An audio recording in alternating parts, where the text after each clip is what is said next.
안녕하세요. 다이어트를 하겠다고 마음먹으면 가장 먼저 떠오르는 게 뭔가요? 아마 대부분 헬스장 등록일 거예요. 그리고 개인 트레이닝을 받으면서 웨이트 트레이닝을 시작하죠. 하지만 정말 모든 사람에게 헬스장 웨이트가 최선의 선택일까요? 저는 그렇지 않다고 생각해요. 오늘은 왜 본인에게 맞는 운동을 찾는 것이 중요한지, 그리고 어떻게 찾을 수 있는지에 대해 이야기해 보려고 합니다. 먼저 현실을 한번 봐볼까요? 우리나라 헬스장 등록자 중에서 3개월 이상 꾸준히 다니는 사람이 몇 %인지 아세요? 놀랍게도 30%도 안 돼요. 대부분이 처음 몇 주는 열심히 가다가 점점 발걸음이 뜸해지고 결국 헬스장 회원권만 남기고 포기하게 되죠. 왜 이런 일이 생길까요? 가장 큰 이유는 운동이 나에게 맞지 않았기 때문이에요. 우리는 모두 다른 성격, 다른 신체 조건, 다른 라이프 스타일을 가지고 있는데 획일적으로 헬스장 웨이트만 하려고 하니까 문제가 생기는 거예요. 예를 들어볼게요. 어떤 사람은 태생적으로 경쟁을 좋아해요. 이런 사람들은 혼자 하는 운동보다는 상대방이 있는 스포츠나 그룹 운동에서 더 큰 동기를 얻어요. 반대로 어떤 사람은 혼자만의 시간을 즐기고 조용히 집중할 수 있는 환경을 선호하죠. 이런 사람에게 시끄러운 헬스장은 오히려 스트레스가 될 수 있어요. 또 신체적 조건도 중요해요. 관절이 약한 사람이 무리해서 무거운 웨이트를 드는 것보다는 관절에 부담이 적은 수영이나 요가가 훨씬 좋을 수 있거든요. 허리 디스크가 있는 사람이 데드리프트를 하는 것보다는 물속에서 하는 아쿠아로빅이 더 안전하고 효과적이죠. 그럼 어떻게 나에게 맞는 운동을 찾을 수 있을까요? 먼저 자신을 알아야 해요.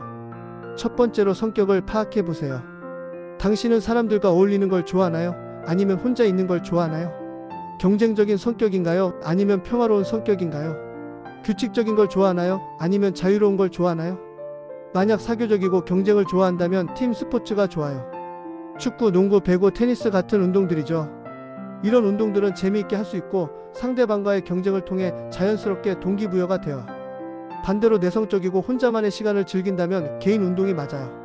조깅, 수영, 사이클링, 등산 같은 운동들이죠. 이런 운동들은 자신만의 속도로 할 수 있고 명상적인 효과도 얻을 수 있어요. 두 번째로 신체 조건을 확인해 보세요. 기존에 부상 경험이 있나요? 관절에 문제는 없나요? 심혈관 질환은 없나요? 이런 것들을 고려해서 운동을 선택해야 해요. 관절이 약하다면 충격이 적은 운동을 선택하세요. 수영, 요가, 필라테스, 실버 체조 같은 것들이죠. 이런 운동들은 관절에 무리를 주지 않으면서도 전신 근육을 골고루 사용할 수 있어요. 심혈관이 약하다면 갑자기 심박수가 올라가는 고강도 운동보다는 점진적으로 강도를 높일 수 있는 운동이 좋아요. 걷기부터 시작해서 조깅에서 러닝으로 천천히 단계를 올려가는 거죠. 세 번째로 라이프 스타일을 고려하세요. 당신의 일과는 어떤가요? 언제 운동할 시간이 있나요? 어디서 운동하는 게 편한가요? 직장인이라면 출퇴근 시간을 활용할 수 있는 운동이 좋아요. 지하철 몇 정거장을 걸어가거나 계단 이용하기, 점심시간에 짧은 산책하기 같은 것들이죠. 굳이 따로 시간을 내지 않아도 일상 속에서 할 수 있는 운동들이에요. 육아맘이라면 아이와 함께 할 수 있는 운동이 실용적이에요. 유모차 끌고 산책하기와 아이와 함께 춤추기, 놀이터에서 아이 놀아주면서 함께 움직이기 같은 것들이죠. 시간이 정말 부족하다면 짧은 시간에 효과를 볼 수 있는 고강도 인터벌 트레이닝이나 서킷 트레이닝이 좋아요. 15분, 20분만으로도 충분한 운동 효과를 얻을 수 있거든요. 네 번째로 경제적 여건도 고려해야 해요. 헬스장 회비가 부담스럽다면 돈 들이지 않고 할 수 있는 운동들이 얼마나 많은지 아세요? 집에서 할 수 있는 홈트레이닝, 유튜브 보면서 따라하는 운동, 공원에서 하는 맨몸 운동, 계단 오르기, 걷기 같은 것들이 모두 무료예요. 오히려 이런 운동들이 접근성이 좋아서 더 꾸준히 할 수 있어요. 이제 구체적으로 어떤 운동들이 있는지 살펴볼까요? 먼저 유산소 운동부터 봐볼게요. 걷기는 가장 기본적이면서도 효과적인 운동이에요. 누구나 할 수 있고 부상 위험도 적고 언제 어디서나 할 수 있죠. 하루 30분씩만 꾸준히 걸어도 심폐기능이 향상되고 칼로리도 소모돼요. 조깅이나 러닝은 걷기보다 강도가 높은 운동이에요. 칼로리 소모가 크고 심폐지구력을 기를 수 있어요. 하지만 무릎과 발목에 부담이 될 수 있으니 점진적으로 시작하는 게 좋아요. 수영은 전신 운동의 대표예요. 물의 부력 때문에 관절에 부담이 적고 전신 근육을 골고루 사용할 수 있어요. 특히 허리나 무릎에 문제가 있는 분들에게 추천해요. 사이클링도 훌륭한 유산소 운동이에요. 실내 자전거든 야외 자전거든 하체 근력과 심폐지구력을 동시에 기를 수 있어요. 관절에 부담도 적고요. 근력 운동도 꼭 헬스장에서만 할 수 있는 건 아니에요. 집에서 할 수 있는 맨몸 운동들이 정말 많아요. 푸시업, 스쿼트, 플랭크, 런지 같은 기본적인 동작들만으로도 충분한 근력 운동이 가능해요. 요가는 근력과 유연성을 동시에 기를 수 있는 운동이에요. 스트레스 해소 효과도 크고 집중력 향상에도 도움이 되죠. 매트 하나만 있으면 집에서도 쉽게 할 수 있어요. 필라테스는 코어 근육 강화에 특화된 운동이에요. 자세 교정에도 효과적이고 부상 예방에도 도움이 되죠. 댄스도 훌륭한 운동이에요. 즐겁게 할 수 있고 전신을 사용하는 유산소 운동이면서 근력도 기를 수 있어요. 줌바, 케이팝 댄스, 라틴 댄스 등 다양한 장르가 있으니 취향에 맞는 걸 선택하면 돼요. 스포츠도 좋은 선택이에요. 탁구, 배드민턴, 테니스, 골프, 볼링 등은 재미있게 할 수 있으면서도 좋은 운동이 되죠. 등산이나 하이킹도 추천해요.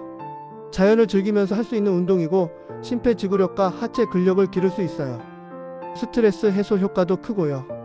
무술도 고려해 볼만해요. 태권도, 합기도, 주짓수, 권투 등은 근력, 유연성, 순발력을 모두 기를 수 있는 종합적인 운동이에요. 중요한 건 이 모든 운동들이 각각 다른 매력과 효과를 가지고 있다는 거예요. 헬스장 웨이트만이 유일한 답이 아니라는 뜻이죠. 그럼 어떻게 시작해야 할까요? 먼저 여러 가지를 시도해 보세요. 처음부터 하나만 고집하지 말고 다양한 운동을 경험해 보는 거예요. 체험 수업을 들어보거나 친구와 함께 해보거나 유튜브로 따라 해보거나 하면서 자신에게 맞는 걸 찾아보세요. 두 번째로 작게 시작하세요. 갑자기 매일 1시간씩 하겠다고 하지 말고 주 2, 3회 30분씩부터 시작하는 거예요. 습관이 형성되면 자연스럽게 늘릴 수 있어요. 세 번째로 즐거움을 찾으세요. 운동이 고통스럽고 의무적으로 느껴지면 오래 지속하기 어려워요. 내가 즐겁게 할 수 있는 운동을 찾는 게 가장 중요해요. 네 번째로 목표를 명확히 하세요. 단순히 살 빼기가 목표라면 어떤 운동이든 상관없지만 근육량을 늘리고 싶다면 근력 운동이 필요하고 지구력을 기르고 싶다면 유산소 운동이 좋죠. 마지막으로 꾸준함이 가장 중요해요. 일주일에 한 번 3시간 하는 것보다 매일 30분씩 하는 게 훨씬 효과적이에요. 완벽하지 않아도 꾸준히 하는 게 승리의 비결이에요. 여러분, 운동은 경쟁이 아니에요. 남들이 헬스장에 간다고 해서 나도 헬스장에 가야 하는 건 아니에요. 남들이 마라톤을 뛴다고 해서 나도 뛰어야 하는 건 아니고요. 중요한 건 나에게 맞는, 내가 즐겁게 할 수 있는, 꾸준히 할 수 있는 운동을 찾는 거예요. 그리고 기억하세요. 최고의 운동은 내가 실제로 하는 운동이라는 것을요. 헬스장 웨이트가 아무리 효과적이라고 해도 내가 안 하면 아무 의미가 없어요. 반대로 걷기가 단순해 보여도 꾸준히 하면 놀라운 변화를 경험할 수 있어요. 다이어트의 성공은 얼마나 힘든 운동을 하느냐에 달린 게 아니라 얼마나 꾸준히 하느냐에 달려 있어요. 그러니까 자신을 너무 몰아붙이지 말고 자신에게 맞는 운동을 찾아서 즐겁게 시작해 보세요. 분명히 변화를 경험하실 거예요. 오늘 영상이 좋으셨다면 구독과 좋아요 부탁드립니다.